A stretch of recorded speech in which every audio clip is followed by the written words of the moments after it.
the classification of virtue as threefold. If in the first classification, it says virtue could be taken as inferior, it could be taken as medium, it could be taken as superior.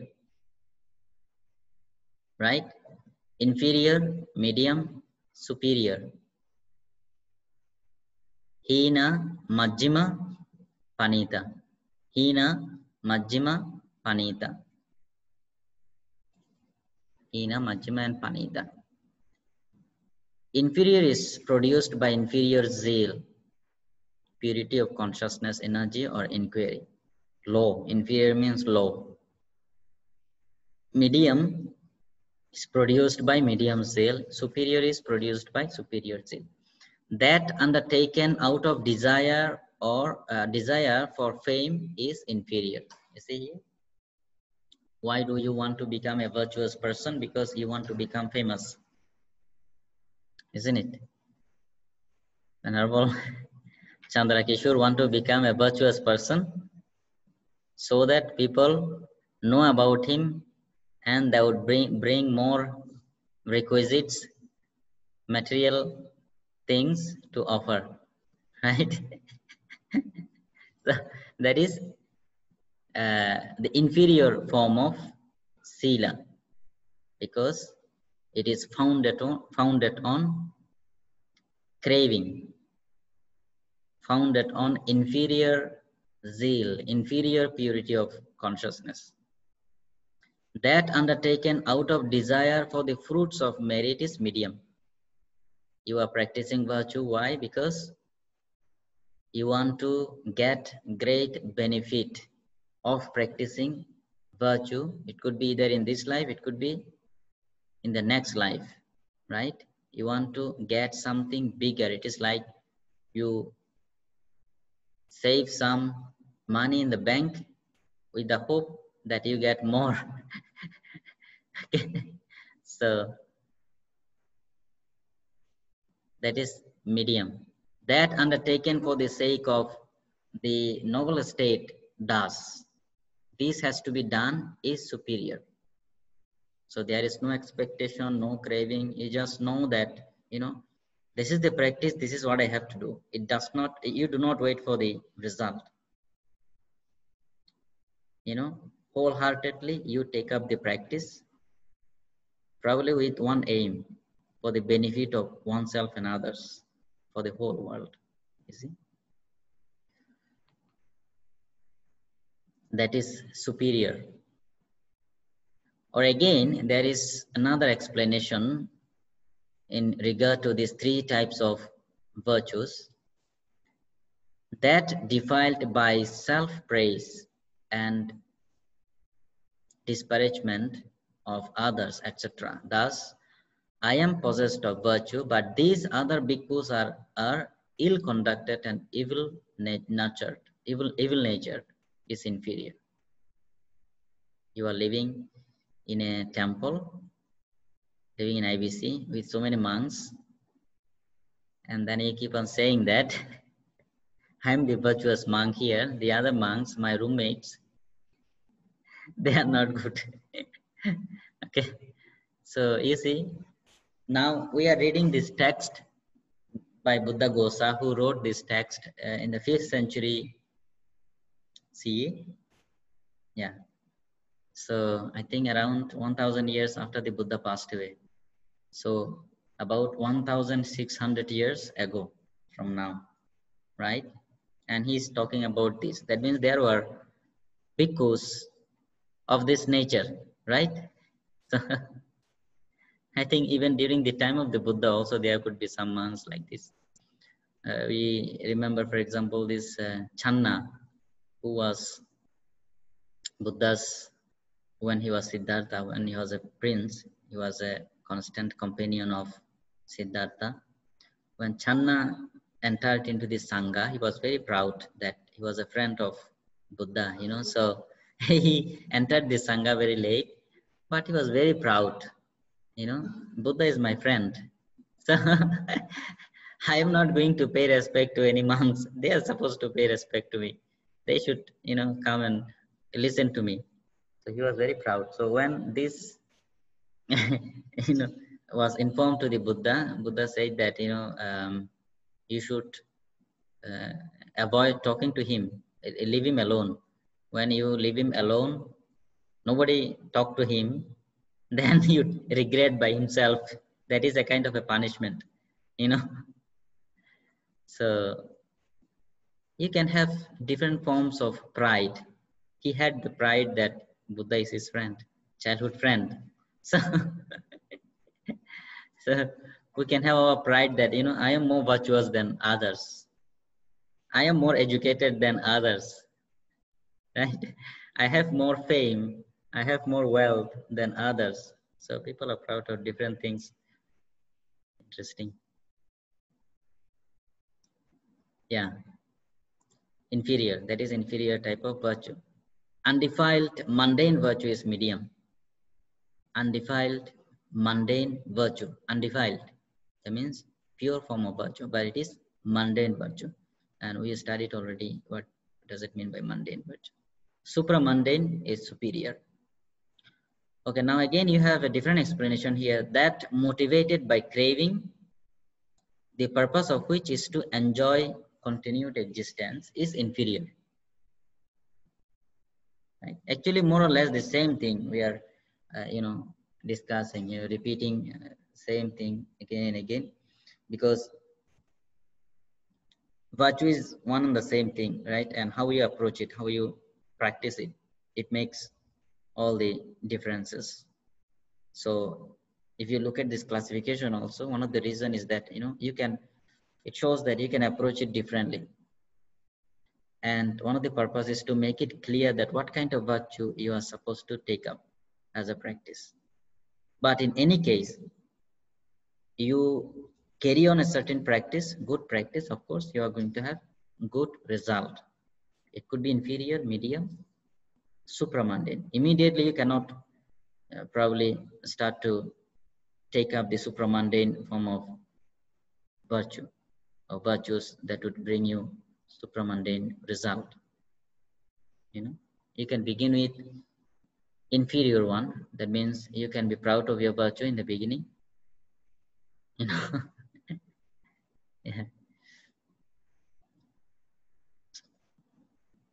Okay. The next section focus on other three types of virtue. Virtue giving precedence to self, virtue giving precedence to the world, virtue giving precedence to the Dhamma. This one we have discussed when talking about Attadipadeya, Lokadipadeya, Dhammadipadeya. Yeah, you carry out your practice, giving importance to yourself. You carry out the practice, giving importance to the world, to the society, what people are saying. And you carry out the practice following the Dhamma, because it is truth. You should follow and carry out, not just, giving importance to yourself or the world.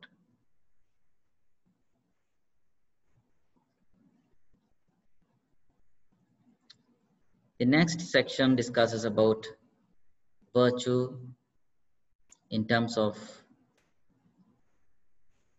adhere to, not adhere to, and tranquilized. Again, adhere to are the virtues that are connected with craving and false view. Not adhere to are the virtues that are not connected with craving and false view, that are associated with the path in trainers. And tranquilized are the virtues that are associated with trainers and non-trainers, Seka and Aseka. Okay, now I'm not going to stress on every section. And let us look at this one, fourth triad, that fulfilled by one who has committed no offense or has made amends after committing one, is pure, impure, and dubious. If you have not made any mistake, if you have not made any mistake in the practice, that means your virtues are pure. if you are making mistakes and trying to overcome the mistakes, it is impure. But if you are not sure if the action committed is pure, impure, that means you are doubtful, right? It's not so clear.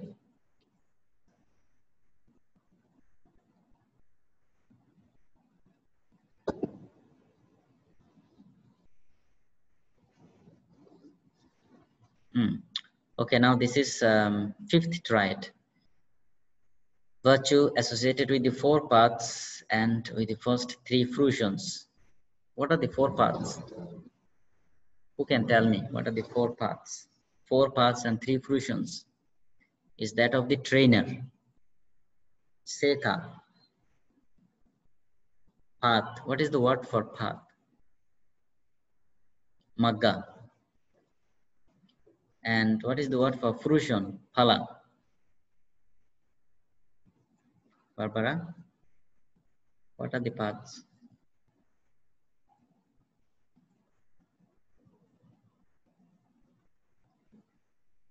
Sotapatti Magga.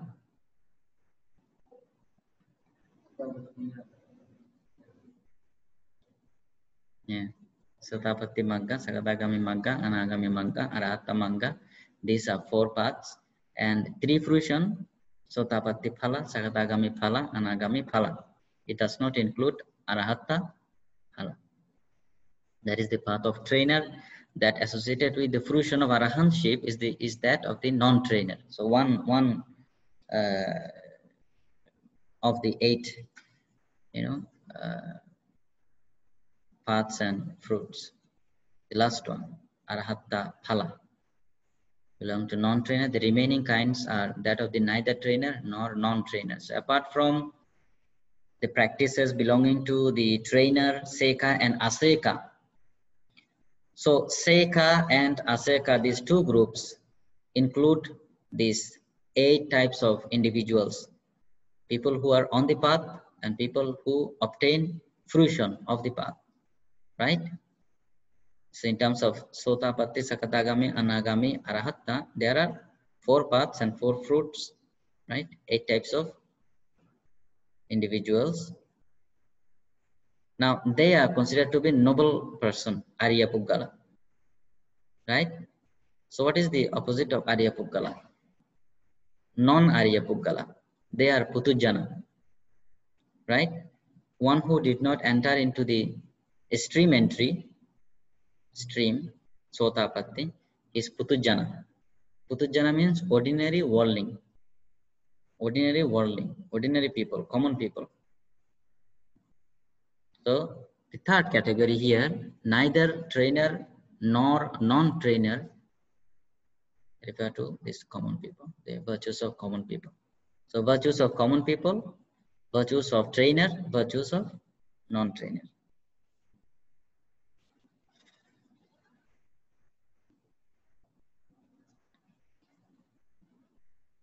Next section. But in the world, the nature of such and such beings is called their habit, of which they say, this one is of happy habit, Sukha Sīla. This one is of unhappy habit. This one is of quarrelsome habit. This one is of dandified habit. Because of that, it is said in the Patisambhida figuratively, 3 kinds of virtue: profitable virtue, unprofitable virtue, and indeterminate virtue.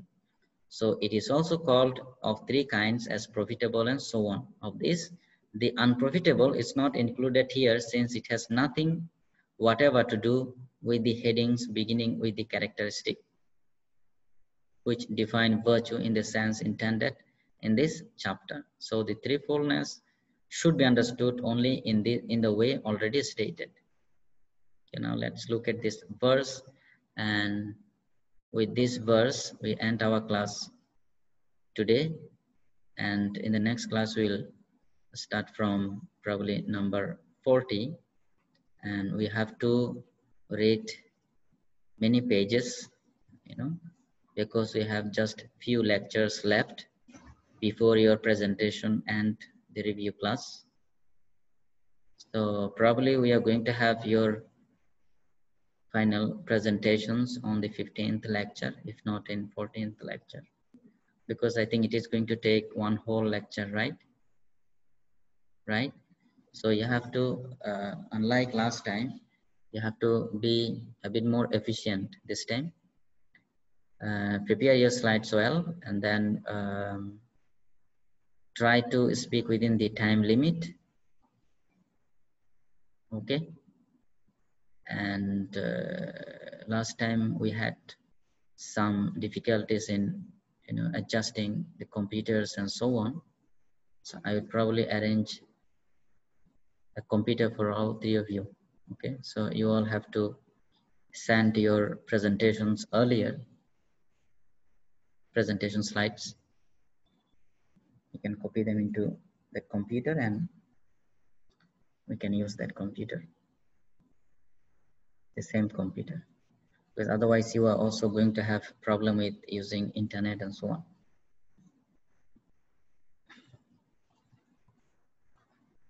Okay, let's look at this verse. In the first of the tetrads, the unvirtuous he cultivates, he visits not the virtuous. And in his ignorance, he sees no fault in a transgression here. With wrong thoughts often in his mind, his faculties he will not guard. Virtue in such a constitution comes to partake of diminution. Hanabhagya.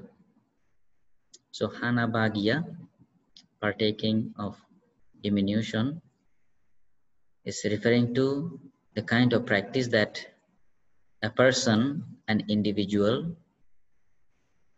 of an unvirtuous person, he cultivates, he never visits a virtuous person, possessed with ignorance, and he does not see the problem or the fault in his breaking of rule, having wrong thoughts in his mind.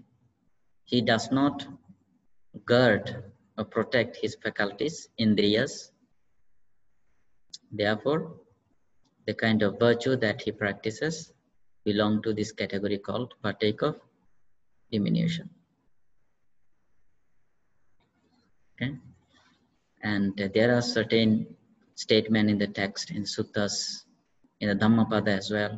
It says that somebody who is performing unvirtuous acts, who is engaged in unvirtuous acts or papa kamma, he does not realize the danger of it until it is,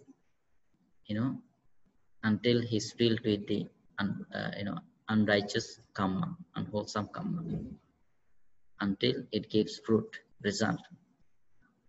When he's approaching to receive the fruit, then he realized that he did so many wrong things, and now he want to, he has no way to escape the fruits, the results. Right? So when being engaged in wrong thoughts and wrong actions, one cannot understand the severity of the result that he is going to experience. Next, he whose mind is satisfied with virtue that has been achieved, who never thinks to stir himself, take a meditation subject up, contented with mere virtuousness, nor striving for a higher state, his virtue bears the appellation of that partaking of stagnation. So here is someone who is satisfied with his practice of virtue, with his achievement due to his practice of virtue. He is engaged in meditation, he is contented, right? He just enjoying his, experience of meditation and virtuous life. That is called partaking virtue, partaking of stagnation. But who possessed of virtue strives with concentration for his aim, That bhikkhu's virtue in its function is called partaking of distinction. Here is someone who not just possessed of virtue, but he make an effort to progress in the meditation, in his practice. Okay. So thus his practice of virtue is called partaking of distinction. And the last one, who finds mere virtue not enough, but has dispassion for his goal. His virtue through such aspiration comes to partake penetration. He does not just engage in virtuous practice, but his final goal is dispassion. Dispassion means to be free from all kinds of craving, all kinds of,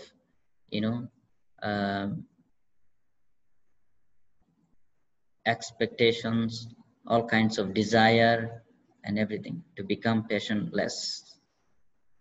His virtue is considered to be partaking of penetration. So it is of four kinds as partaking of diminution and so on.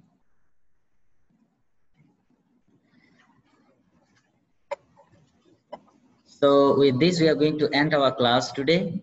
And like last time, I'm also saying this time that you probably can go through these few pages again and then make your own notes. And of course, I show to you how to make a chart of different types of virtues so that you can have everything together in one place, just for your own reference. Okay. I want to quickly go to this section of four types of virtue that I mentioned earlier: Patimokha Sangvara Sīla, Indriya Sangvara Sīla, Ajiva Parisuddha Sīla, Pachaya Sannishita Sīla. Because there is a great section, dealing with these four types of virtue. That is the main, actually, discussion of this section on virtue. We have to cover some sections discussing on these four types of virtue. Okay, we have to have an understanding of these four types.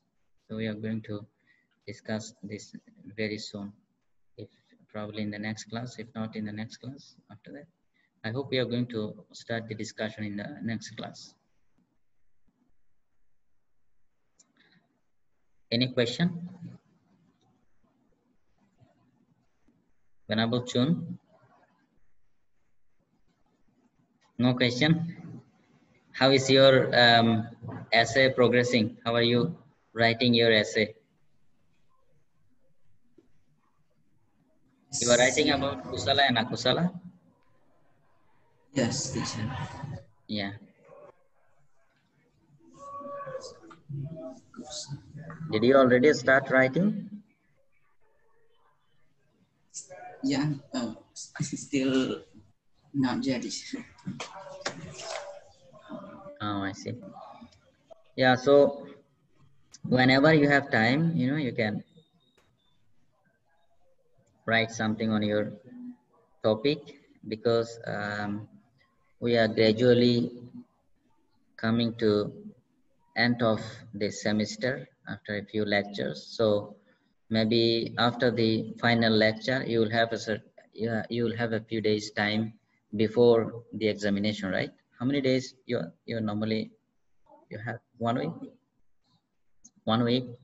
After that, the exam begins, right? Okay, so you are supposed to submit your essays before the exam.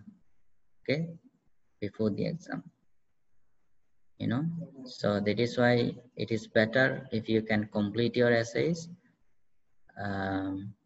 If you are facing some difficulties, I think it's okay, because this is just the first semester for your BA program.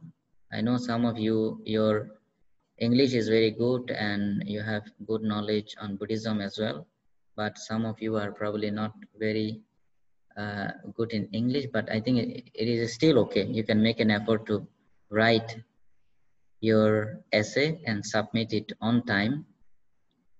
So this is just a practice, so you do not have to worry too much about it.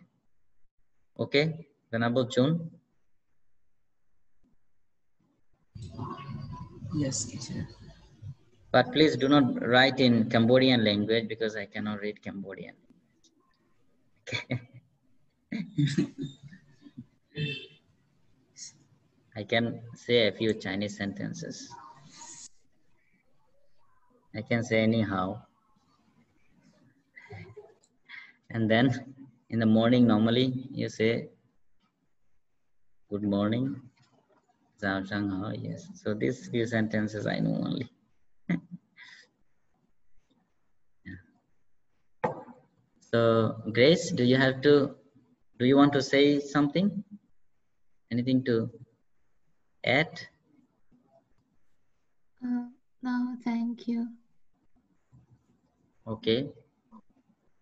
And Shaun, nothing to say? Chandra Kishore?